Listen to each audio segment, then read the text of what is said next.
UP के तमाम जनपदों के साथ साथ अब लखीमपुर खीरी में भी कोरोना का ग्राफ तेजी से बढ़ रहा है। जिले में बीते 24 घंटे में 183 कोरोना संक्रमित मामले सामने आए। जिले में अब कुल कोरोना केसों की संख्या 1380 के पार पहुंच गई, जिनमें 257 कोरोना केसों की रिकवरी हुई और मौजूदा स्थिति में 1168 एक्टिव केस जिले में मौजूद हैं। दिन प्रतिदिन बढ़ रहे कोरोना संक्रमितों की संख्या के बावजूद भी जिले में बाजारों, चौराहों पर, बस स्टेशनों पर भीड़ देखी जा सकती है। लोग कोविड-19 नियमों का पालन नहीं कर रहे हैं। वहीं एडिशनल सीएमओ आरपी दीक्षित ने बताया है कि लगातार कोरोना के बढ़ते मामले बढ़ रहे हैं और इसको लेकर हमारी और जनता की जिम्मेदारी बढ़ रही। जनता से अपील करते हुए कहा कि कोविड-19 के नियमों का पालन करें, जिससे कोरोना की बढ़ती रफ्तार को कम किया जा सके। वहीं वैक्सीनेशन को लेकर कहा कि 60 वर्ष के ऊपर के लोग कोविड-19 वैक्सीन जरूर लगवाएं। इसके अलावा 15 वर्ष से ऊपर वाले लोग जिनका पहला व दूसरा डोज बाकी है वह अपने निकट कोविड बूथ पर वैक्सीनेशन जरूर करवाएं। ऐसे में मरीजों को पहचानने के लिए बहुत ही सामान्य चीज़ों का ध्यान रखना पड़ता है, जैसे कि सूखी खांसी आना एवं छींकें आना।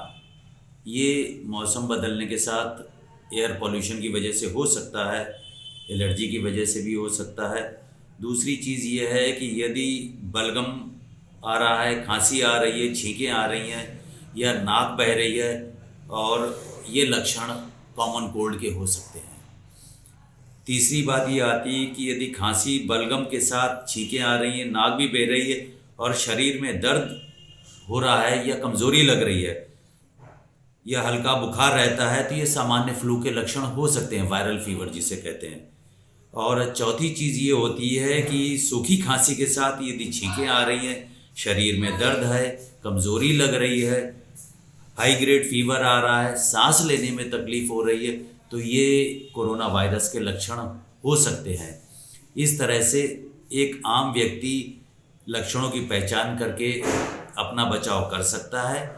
यदि लक्षण कोरोना के लगते हैं तो ऐसे में रैट टेस्ट कराएं, और यदि रैट टेस्ट में पॉजिटिव आता है तो तुरंत ही जहां पर भी सैंपलिंग कराई जा रही है वहां से किट प्राप्त की जा सकती है, जो कि शासन की मंशा के अनुरूप दवाइयाँ उस किट में होती हैं, जिसका सेवन करने से लक्षण रहित हो सकता है मरीज। सर, ऑनलाइन किट उपलब्ध है, उसको लेकर लोगों में असमंजस है, उसको पॉजिटिव अगर मरीज आ जाए या ना आए तो एंट्री कहाँ होगी, कैसे, उसका क्या सलूशन है उसका? ऑनलाइन किटें जो उपलब्ध हैं, इनकी ऑथेंटिसिटी के बारे में हमारा ये है कि वो ऑथेंटिक नहीं है। कारण है उसका क्योंकि इस तरीके की हम लोगों के पास कोई भी गाइडलाइन नहीं है जहाँ पर वो टेस्ट किट हमें दिखाकर अपना पोर्टल पर अंकन कर सकते हैं।